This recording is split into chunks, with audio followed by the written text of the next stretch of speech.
from the Sears Radio Theater. Tonight, a program of mystery with Vincent Price as your host. Here's a preview. Look what I brought you.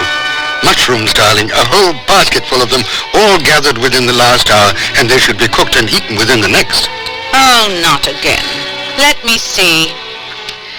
Darling, those are not mushrooms, they're toadstools. The Sears Radio Theater will begin after this message from your local station.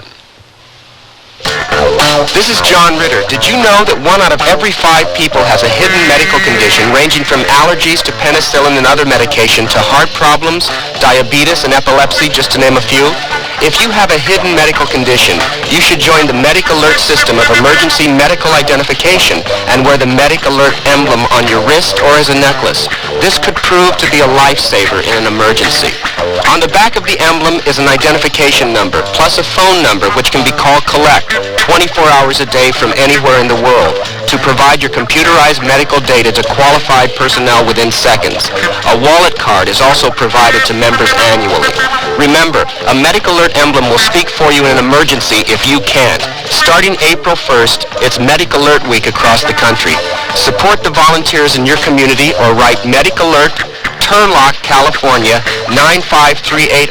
That's Medic Alert, Turlock, California, 95380. This is Vincent Price. Back in the good old days, committing a murder was such fun. One automatically joined, so to speak, a small and very exclusive club in which all the members, standing above the common herd in a sort of secret splendor, never even guessed who the other members might be.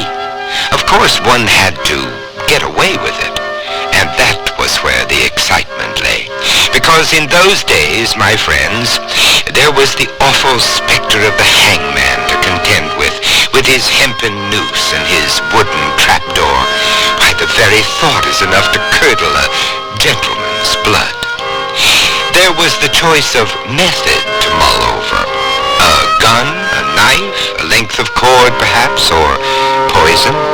And there was the really quite arduous selection of a suitable victim, because just any passer-by plainly wouldn't do it all. Also, of course, it all had to be neat and tidy and quiet and unobtrusive. And it had to remain forever a ghastly secret. Oh, George, please don't slam the door like that. I have a cake in the oven. Oh, I'm sorry, darling. You make it sound as though there might be some connection between a cake in the oven and the kitchen door. I've told you before 12 times. If you slam the door, the cake will go flat. You've quite possibly ruined it for me. Yeah, well, I really am sorry, darling. You really should know that by now. I can't for the life of me think why you never pay the slightest attention to what I tell you. Yes, darling. George Avery, Bella Avery, married for 22 years, only the first of which was a happy one. And George, oh, the dear man, has decided to join that very exclusive club we spoke of. The crucial problem is finding a suitable victim. I have a feeling that George Avery has already found her, very close at hand. And that's only the beginning of our story.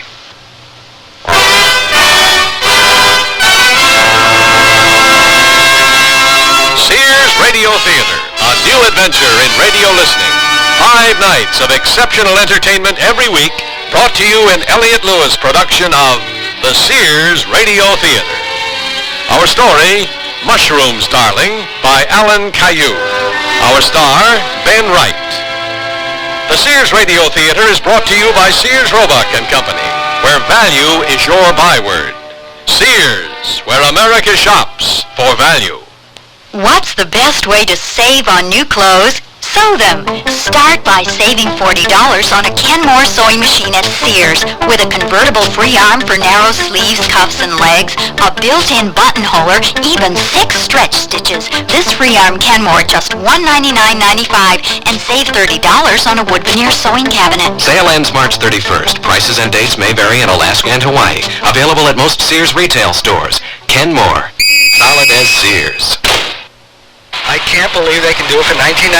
Installed? The aluminized Sears muzzler is only $19.99 installed. And listen to the muzzler promise. Sears promises that the muzzler will last as long as you own your American-made car. Or return it for refund or replacement free. And if Sears installed it, they'll install the new one free. Well, you can't beat that. I think it's fantastic. It's a great promise. The muzzler, just $19.99 installed. Clamps if needed, 99 cents each extra. Sizes to fit most American-made cars. Prices may vary in Alaska and Hawaii at most Sears Tire and Auto Centers. Need a shirt to go with a skirt? Enhanced new pants make the best of a vest? See the ladies. Tailored short-sleeve shirts at Sears. Pointed collars, placket front with bottoms cut straight. That's great. Classic shirts that are easy to wear. Polyester fabric makes them easy care. Solids from white to navy blue. Lots of soft tones, too. Plenty of prints, we've got them in store. They're just the thing you've been looking for this spring. Mrs. Tailored short-sleeve shirts in the women's sportswear department at most larger Sears retail stores.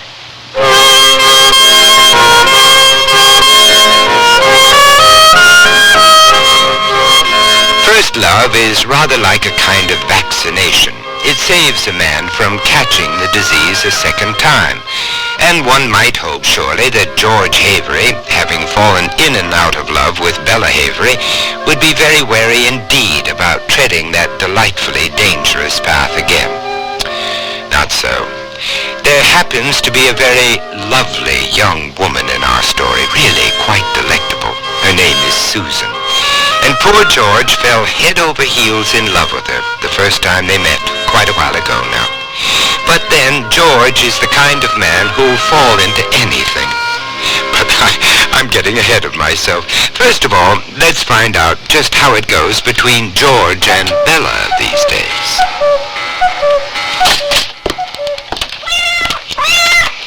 Oh, darling, don't trample mud all over my nice clean kitchen, please. How often do I have to tell you that? Darling, I am wiping my feet. Oh, for heaven's sake, shut the door. It's freezing this evening. Well, it's not really freezing, darling. It's just brisk and invigorating. And the wood pile is getting terribly low. If you'd spend more time cutting up logs instead of pottering around in the forest all day. Oh, the forest is full of the most marvelous things this time of the year. And look what I brought you. Mushrooms, darling, a whole basket full of them, all gathered within the last hour, and they should be cooked and eaten within the next. Oh, not again. Let me see. Darling, those are not mushrooms, they're toadstools. You're supposed to be an expert in these matters. I am an expert, and this is a particularly delicious species of mushroom. It's absolutely delicious, and it's called honey agaric. Well, don't sound so hurt about it. All right, I accept it. They're edible, even if they don't look it. And if it'll make you happy, we'll have them for dinner tomorrow. Oh, no. Tonight. The honey agarics lose their flavor in just a few hours, and really, they must be eaten very soon after they're picked. Now, if the stove's really hot, I'll cook them for you now before the bloom is off them. Darling, it's Thursday. Thursday. And you know very well, every Thursday evening I play whist with the North Downs Ladies Club. And tonight it's Mrs. Wellington's turn to be hostess, and she lives all the way over in Haywards Heath. I'll be home very late, probably not till 1 or 2 in the morning. But your dinner's in the oven. I warmed up the leftovers for you. Thursday, yes. I should have noticed you've done your hair. So put those disgusting toadstools down and come and start the car for me. Yes, darling. I'll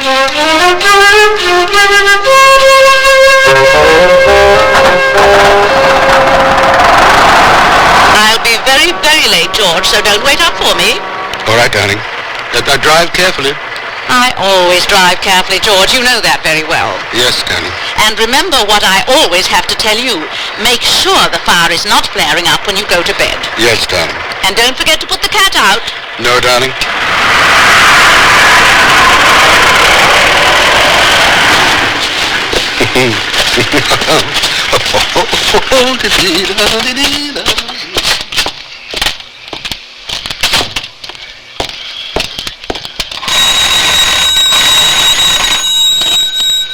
Number, please. Balcom, 192, please. Thank you. Thank you. 192. Hold the wire, please. Yes, thank you. Hello? Susan, my love? It's me. George. Oh, my love. Yes, it's Thursday again. I know. I've been waiting for your call, simply glued to the telephone. Can you come over? Of course I can. Oh, my love. Yeah. Well, we'll have much longer tonight. She's gone all the way to Haywards Heath. Oh, I love you so much, George. 5 or 6 whole hours together. I can't wait to hold you in my arms again. We'll be alone, undisturbed, safe together, just the two of us in the silence of the night. Oh, George, what a romantic man you are. Yes.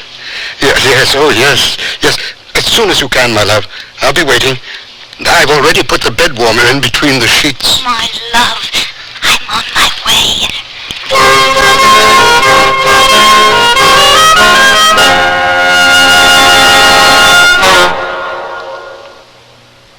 This year, my mom is dressing me up in pretty things from the Sunny Bunch collection at Sears. That's right. She'll look fresh and feminine in these dresses and separates. I can choose from frilly, colorful dresses, bouncy skirts, pants, and just the right coordinating tops. Sizes 7 to 14. In easy care fabric that's machine washable. Whether I'm going to a birthday party or just school, my Sunny Bunch clothes make me feel special. You are special. Thanks, Mom. Available at most larger Sears retail stores.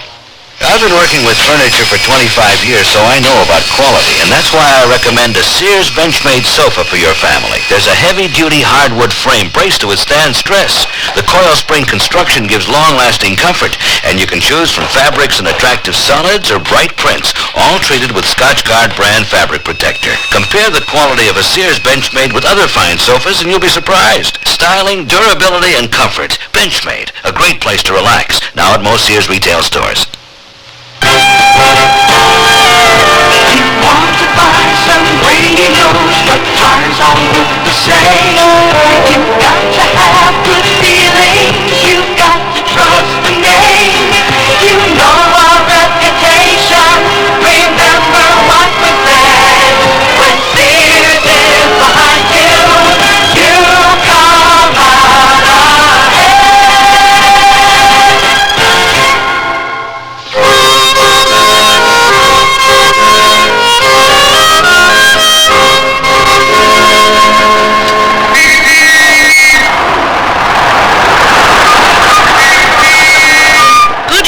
Constable, did I do something wrong? I'm sure I didn't. I'm a very good driver, even if I am a woman. Could I see your driving license, please, madam? My driving license? Dear me, I don't have it. In fact, I don't even know where it might be. I haven't seen it for positively years.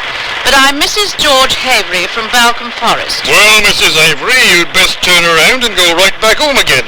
And hope that you get there before your left-hand rear wheel falls off. You've got a terrible rear-end wobble, Mrs. Avery. Oh, that. I've had a rear-end wobble for quite some time now. My husband was going to get it fixed, but he's terribly forgetful. And I assure you, I've been driving around with a wheel like that for 3 months now, and nothing's ever happened, and the wheel's never fallen off. Well, if you're sure, Mrs. Avery, and you know you've only got one headlamp? Oh, no, not again. I thought it was all rather dim. Would you kindly thump it for me, Constable? Well, there it is. Now, that should be all right now.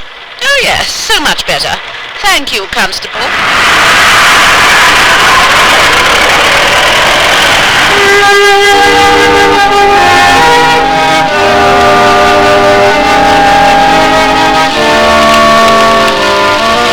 Shall I, put another log on the fire? Oh, yes, yes. Oh, I love to lie beside you and stare into the flames. I love you so dearly, George. Yes, I know it. And you know how much I love you. You know, the French have a way of putting it. Je t'aime à la folie.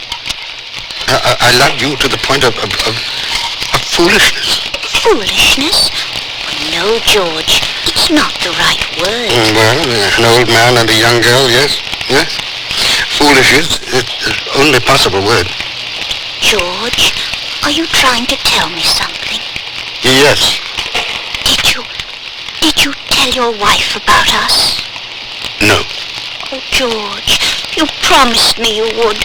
You promised me we'd be married soon. And all I want out of life is to be with you forever.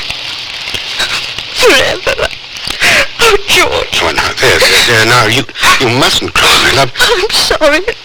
It's just... Oh, now, there. I decided that Bella would never give me a divorce, even if I were to tell her. And if we were to just run off and live together, she'd hound us for the rest of her life. You know, that's the kind of woman she is. Then it's all over between us. No. I'm going to get rid of Bella. Permanently. Oh, my God. Oh, George, you can't possibly mean what I think you mean. Well, if the idea occurs to you so readily, can you doubt that it occurred to me quite a long time ago? My only problem always was their means. George, they hang people for murder. Ah, you see? Your first thought is for me, not for her. Oh, I like that. Well, then it came to me, she's going to eat a poisonous vegetable. And the coroner will say, death from natural causes. Vegetables are not poisonous. I eat them all the time. Well, you know, there's wolfbane, which some people call monk's hood, and it looks like horseradish, but it's deadly poisonous. And castor seeds, just as bad. Daffodil bulb, really potent. The leaves of tomatoes, well, they're nearly always fatal if ingested, but, you see, nearly always isn't certain enough. The little yellow seeds that potato plants sometimes throw will kill you very, very quickly, but it's painful, and I don't want her to suffer. But there's one plant that's perfect. It's a kind of mushroom that looks somewhat like the ordinary field mushrooms that you buy at the greengrocers or collect in the woods. Its technical name is Amanita phalloides, called the death angel mushroom. Its poison is so strong, to handle an Amanita phalloides and then lick your fingers, and you're very liable to drop dead on the spot instantly. And will you be able to find one of these... Amanitas? One of these amanitas when you need it? Uh-huh. You see, that's exactly the crux of the whole matter. And what a bright young girl you are to hit on it. No. One could never be sure of finding one at just the right time. See, they spring up overnight. The rain comes, and then they're gone. But I was very, very clever. I found 3 of them a while back out in the forest under the oak trees, and I dug them up very carefully and transplanted them into pots and hid them in the cellar where conditions are absolutely ideal for their long and healthy life. I collected some manure from the road, put a little in the bottom of each pot, and that will keep them snug and warm and well fed against the time they're needed. You've never seen my cellar, have you? No, I haven't. Well, this cottage was built in the 15th century. They really knew how to build cellars in those days. It's arched in stone, and there's a feeling to it, a feeling of, is spooky a good word? Come, I'll show you. Why, it's marvelous. Yeah, mind the steps. They're very worn. Wait, let me light the lamp. There. Hold on to my arm. Can you see? Yes. Here. I hid them behind the bench. No one but me ever comes down here, but still. Well, hold the lamp for me. I've got it. There. 3 of them growing happily in the darkness and the silence. My darling. Oh, hold me tight. Yes, tighter. No, my love. Oh, darling. Sweet. Oh. We all have respect for the dead. You'd think they'd have more respect for someone about to die, wouldn't you? But they don't, it seems. 3 little pots of poison right beside them.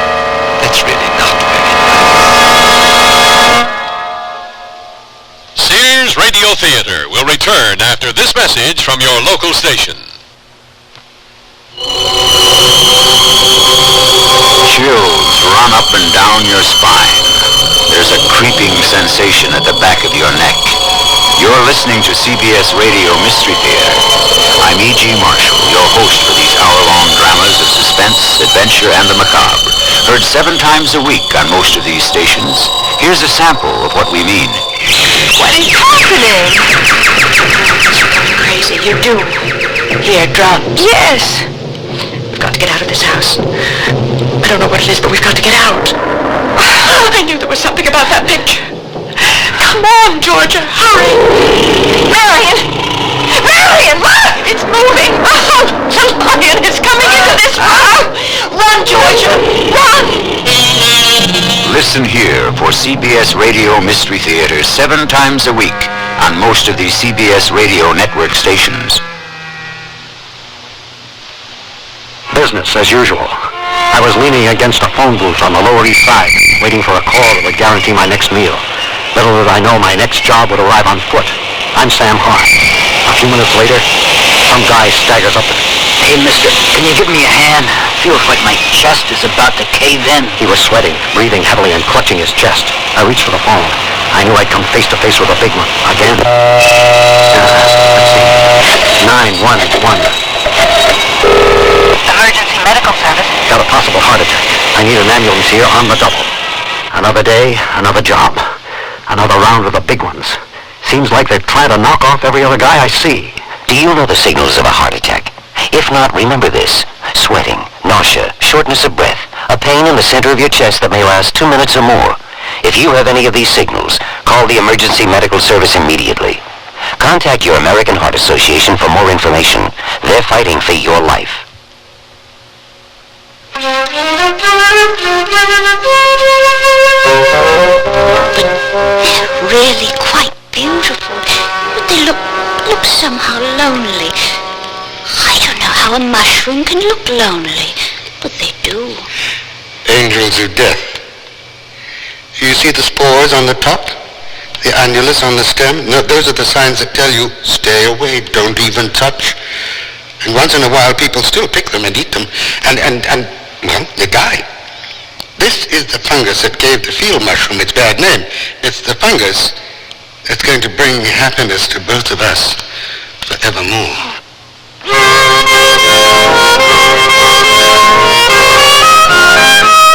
George and Bella Havery, a nice, average sort of couple, putting up with each other over the years because, well, it's not always easy to find a way out of that trap one can so easily fall into when one says those trite little words, I do. They're always said, have you ever noticed, with great enthusiasm, usually accompanied by a rather sickly sort of smile. But George is not the kind of man to let the weeds grow under his feet. Oh, no, indeed he is not. Having decided on a certain course of action, he is losing no time at all in getting it done. And what we have now is your average couple in your average little country cottage settling down to your not quite average dinner. George, darling, you're not eating anything. No, I know, darling. My tummy is playing up dreadfully tonight. Oh, no. Well, then why don't you take a spoonful of baking soda and half a glass of water? No, I just did.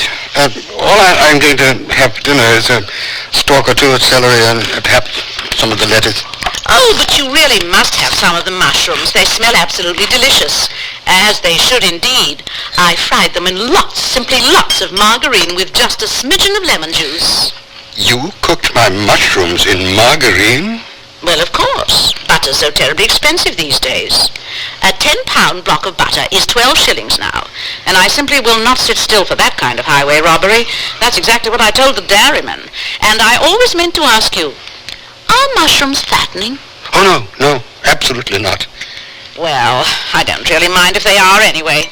I bought a new dress in the village this morning. The stripes run horizontally, and I honestly don't care anymore. No, I noticed that. I found a new kind of corset in the village, a great deal of whalebone in it, and it's really quite marvelous. It holds everything in place. Oh, what a relief when I go to bed. And everything can just fall out again. Yes, I noticed that too. What a delicious aroma there is to your mushrooms. What a shame I can't enjoy them tonight. Yes, isn't it? Well, next time. There's one very special species there that I'm particularly proud of. Yes, and I never saw so many different varieties all at once. George, darling, you really have excelled yourself this time. Yes, well, it's a mix of morchellas and lepiotras and marvelous Lactarius deliciosus and a few others. You know, George, darling, I'm absolutely sure you won't mind in the least if I tell you. As a husband, you're no great shakes. But as a gardener, there's no one to equal you. Oh, what a nice thing to say. The other night, Mrs. Wellington said, pottering around in the forest looking for wild plants to eat is the first sign of approaching senility. But I defended you, George. I just wouldn't listen to her. Yes, of course. But the mushrooms, darling. Oh, yes, they smell marvelous. Yes, and they taste even better. There's one particular species there to the left of your plate, right beside the Brussels sprouts. It's the one with the pretty little spots on top and the annulus on the stem. That one has to be speared with your fork and popped into your mouth and eaten whole. You mean this one? That one. You know, it looks rather poisonous. Darling, how can anything look poisonous? What's it called? It's called a Boynton Wonder. And I have to pop it into my mouth whole? Yes. Like this? Yes. Exactly like that. Darling, that is absolutely one of them. One of the most delicious.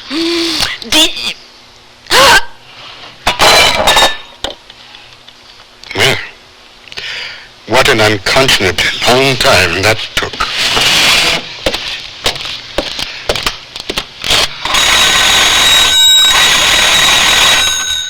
Number, please. Balcom 192, please. Thank you. Was that 192, please? Yes, thank you. Yes, 192. Thank you. Thank you. 192. Hold the wire, please. Thank you. Hello? Susan Muller, don't come near me for the next few days. I'll call you when it's safe.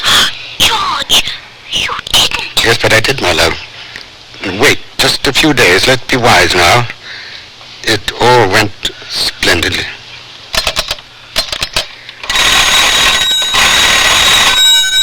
Number, please. Operator, please, get me the county hospital. It's an emergency.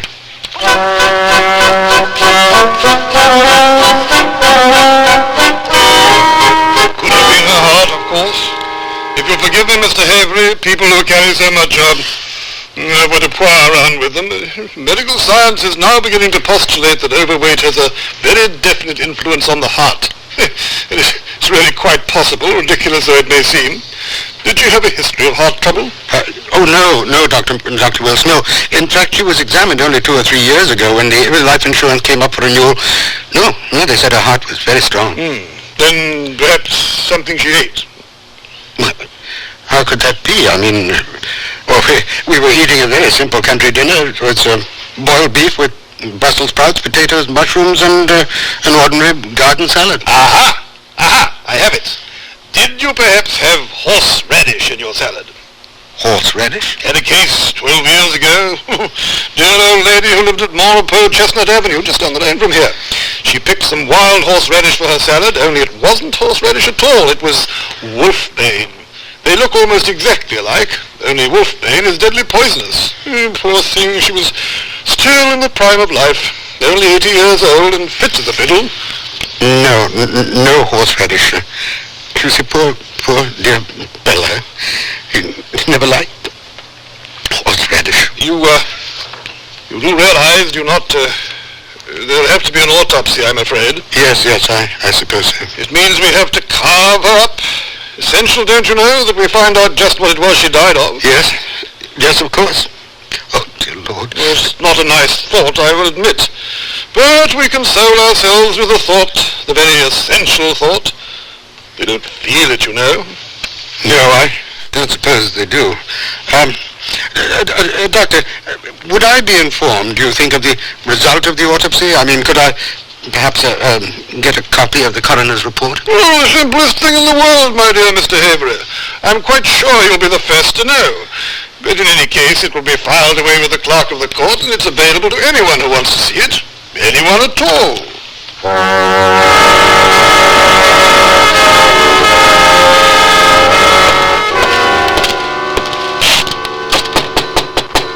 It's not locked.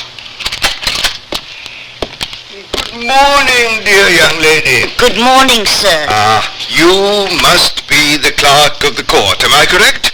How nice it is to see ladies filling these so important posts nowadays. No, sir.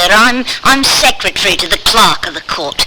Can I help you? Oh, then perhaps I should see the clerk himself. Well, I'm afraid he's having his tea now, sir. But if I could be of any assistance... Well, perhaps you can. There was an inquest this morning on a certain Mrs. George Avery. Mrs. George Avery? Oh, yes. I wonder if you would be good enough to tell me what the verdict was? Well, I think it was, now let me see. Yes. A verdict of accidental death. Yes, accidental death. It seemed that she gathered some mushrooms in the woods and ate them, and they were poisonous. Oh, how sad. Yes, it is indeed, Mr. Tobias. How do you do, Mr. Tobias? My name is Miss Woods, Nadine Woods. My home is really in London, but I have digs down the road here, just to bed sit with Mrs. Fruit. From London? I'm from London too. Oh, really? Well, all the nicest people come from London, don't they?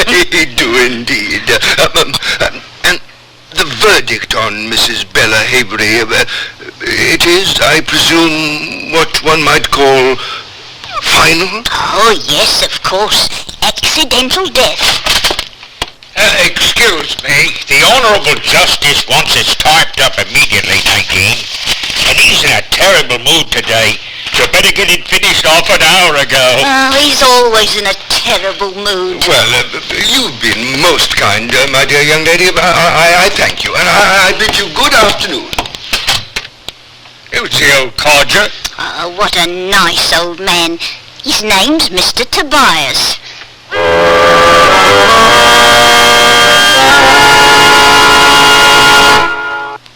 How long do your pantyhose last? Do you want the answer in minutes or hours? You should try Sears and Durables. The pantyhose that lasted an average of 18 days of normal wear in a test with 400 women. The women in our test wore Endurables day after day after day, and as a group averaged 18 days. A patented process makes them strong so they last, and sheer so they look great. No pantyhose last forever. How long do your pantyhose last? Endurables at larger Sears retail stores. Hey, look! In here, inside this stylish man's dress shirt. I'm a Sears Value dress shirt label, just popping with pride, because Sears Value dress shirts are sure to be popular for a number of reasons. They have fashion spread collars, come in classic patterns and solids and short sleeves. You'll appreciate the perma-pressed polyester or polyester cotton blends for easy care, plus at low value prices, what a buy! Just look for me, the Value dress shirt label at Sears Men's Store, where style, sense, and satisfaction combine to label me right for you. Our family is growing pretty big these days. We've got family members in 9 different states, and Sears sure comes in handy. We can select gifts at the Sears near us, then bring them along on visits to our daughter in Seattle and my brother in Miami. And if what we bought isn't just right for them, they go to the Sears near them and exchange it. That's Sears. In their stores or through the catalog, Sears is where America shops. Sears, where America shops.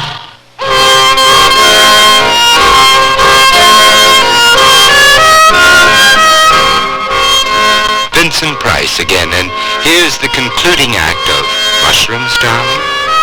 What a nice old man. His name is Mr. Tobias. Mr. Tobias, a nice old man? Well, I'll say this for him. Once an idea came to Mr. Tobias, he followed it all the way down the garden path. That night, he broke into George's cottage, stealthily, quietly, and really quite skillfully, though I'm sure that wasn't a very nice thing to do. George, wake up! Oh, Susan, my love. George, we have a burglar. What? A burglar. I distinctly heard a noise downstairs. Oh, no. Yes. No, my love, we don't have burglars in Balkan, only in places like London. But I heard something. A plate or something fall. No, the cat. The cat? Yeah. Poor old cabby. She's really past her prime and getting to be quite short-sighted, you know. Always knocking plates off the dresser. What on earth would she be doing up on the dresser? Yes, sir. Oh, she likes to sleep there, my precious. Right beside the bread bin. Smell of the bread is a great comfort to her. Oh. Now go back to sleep, my love. No burglars, I assure you. Why in heaven's name? Who would want to break into a peaceful little cottage like this? In Borkham? Oh, sweetheart, no. It's just not done.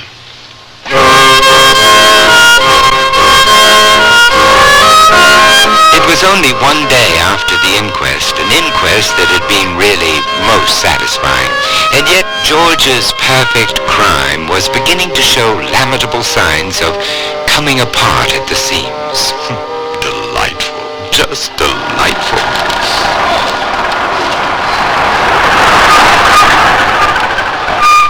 Oh, my love, I'm so happy. A whole new future ahead of us. Oh, it's so cold tonight.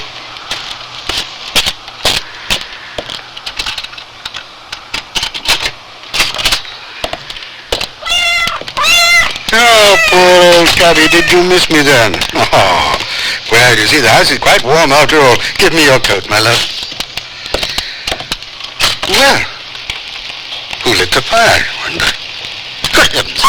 Good evening, Mr. Havery. I lit the fire. It really was quite cold in here. I didn't know how long I might have to wait. Would you mind telling me, sir, what the devil you are doing in my house?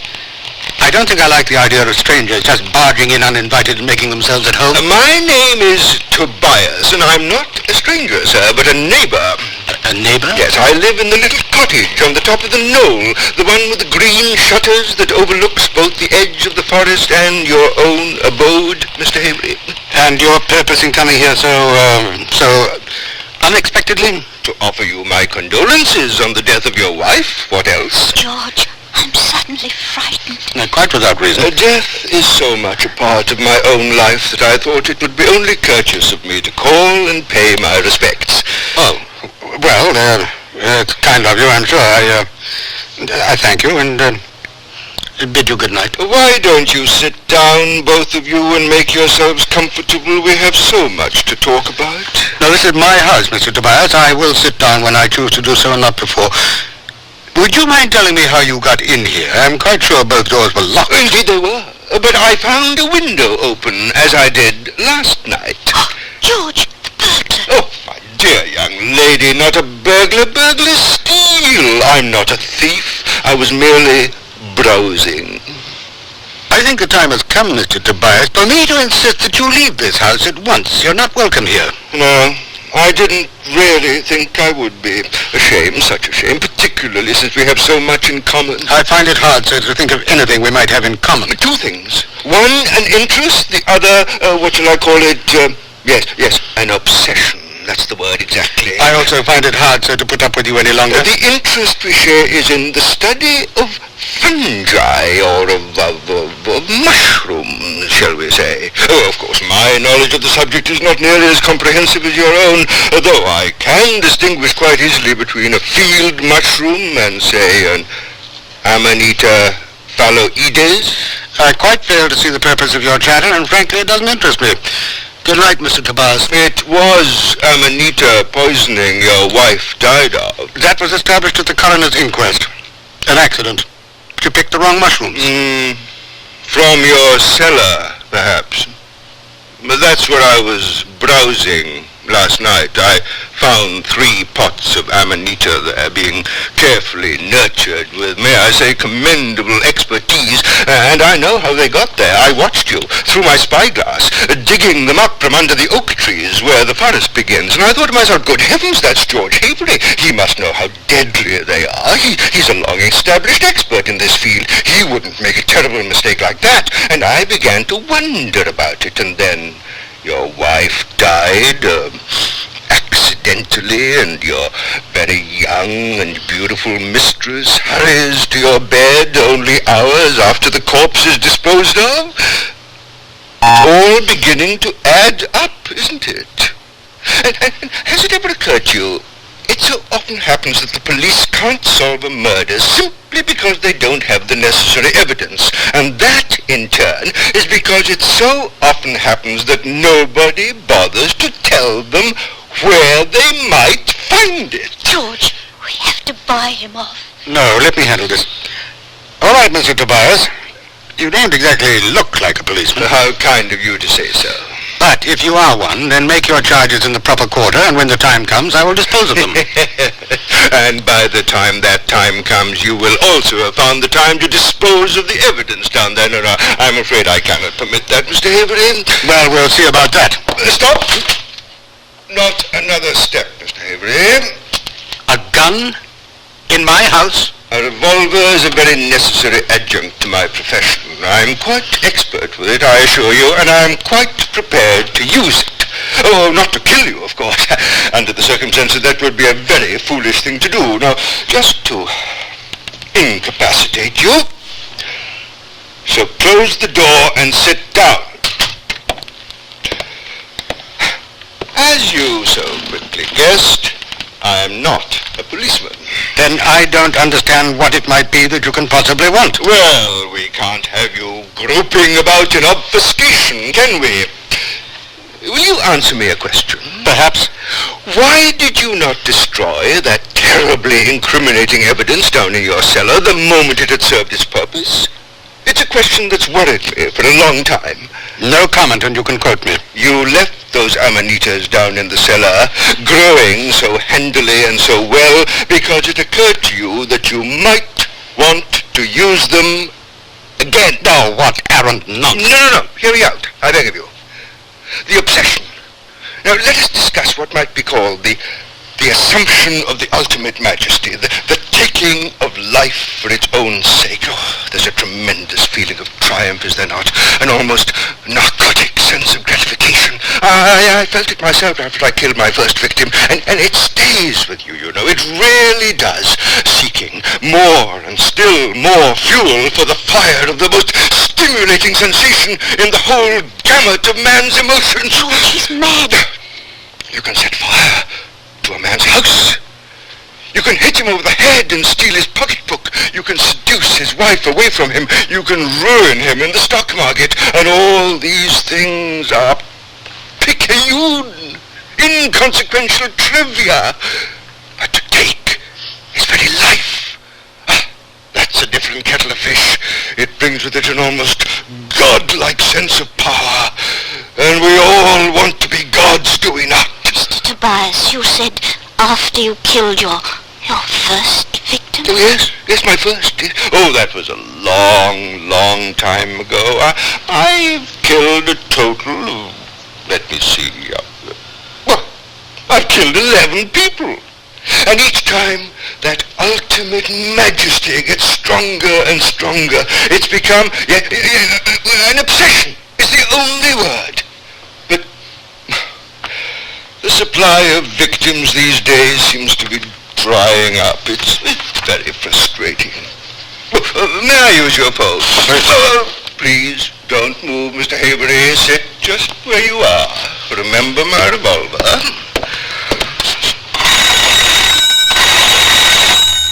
Number, please? Would you be kind enough to get me the police station? I believe the number is Balcom 326. Thank you. 326. Hold the wire, please. Thank you. Thank you. Balcom Police Station. Sergeant Brown speaking. Sergeant Brown. This is Mr. Tobias. I'm calling from Mr. George Havery's house on Elderbury Lane. Would you send a constable over, please? There's been a murder. Why, Mr. Tobias? In God's name, why? I'm the hangman, Mr. Havery. I fastened that knotted hempen rope around your neck. I throw the lever that opens the trap door. And I've found myself another victim, haven't I? Isn't that nice?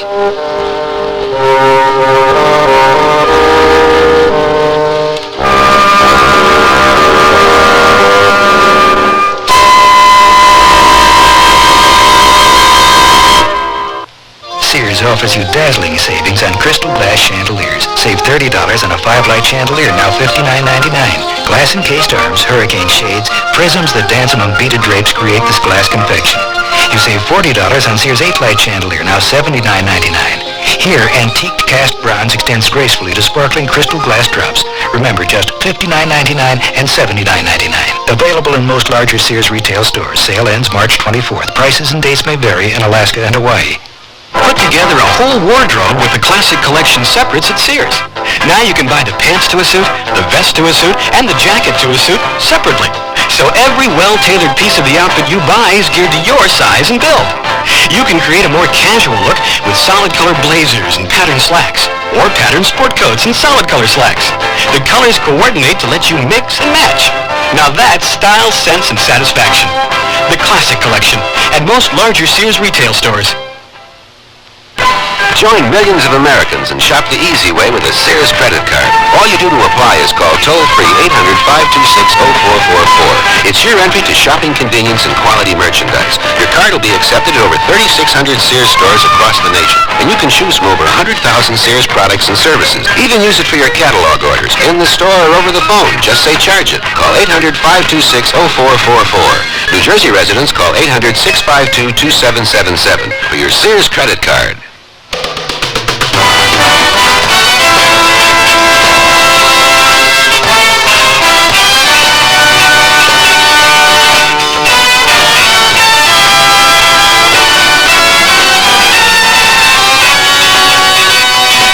The Sears Radio Theater has been brought to you by Sears, Roebuck and Company, where our policy is satisfaction guaranteed or your money back. Sears, where America shops for value.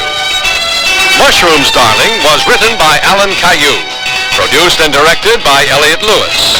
Your host was Vincent Price. Our star was Ben Wright. Also heard were Betty Harford, Ivor Barry, Diana Chesney, Valerie Cooney, Richard Peel, Marvin Miller. The music for Sears Radio Theater was composed and conducted by Nelson Riddle. Art Gilmore speaking. The Elliot Lewis production of Sears Radio Theater is a presentation of CBI. Here's a tip from your Better Business Bureau. Are you looking for a nursing home? Well, here are a few tips. Start by getting a list of the licensed facilities in your area from your local health department. Find out whether they are certified to receive Medicare and Medicaid payments. Also, talk to your friends and talk to your neighbors who've placed a family member in a home. You see, it's important to visit a nursing home to check the facilities and the services. For example, food handling, patient care, in-service staff training, housekeeping, and patient activities. Now, before you sign an admission agreement, you read it carefully, including the fine print, and ask a lot of questions about what's included in the price. A number of nursing homes charge extra for such items as wheelchairs, air mattresses, and personal laundry. A tip from your Better Business Bureau.